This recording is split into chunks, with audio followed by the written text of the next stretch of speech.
ای خداوند، ای خداوند، به علمای ما مسئولیت و به عوام ما علم و به مؤمنان ما روشنایی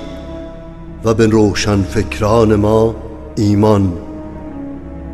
و به متعصبین ما فهم و به فهمیدگان ما تعصب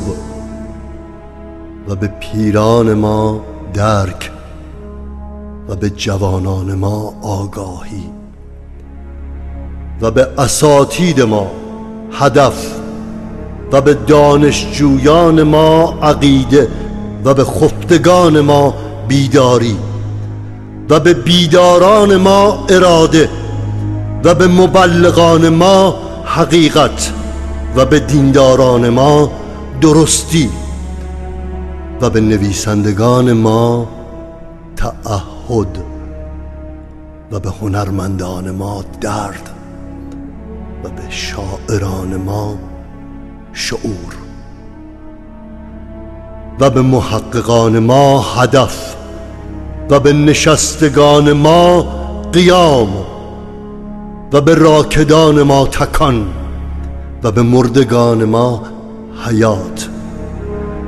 و به کوران ما نگاه و به خاموشان ما فریاد و به فرقه های ما و به فرقه های ما وحدت و به حسودان ما شفا و به خودبینان ما انصاف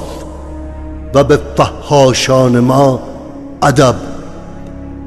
و به مجاهدان ما صبر و به مردم ما خود آگاهی و به همه ملت ما همت تصمیم و استعداد فداکاری و شایستگی نجات و عزت بخش.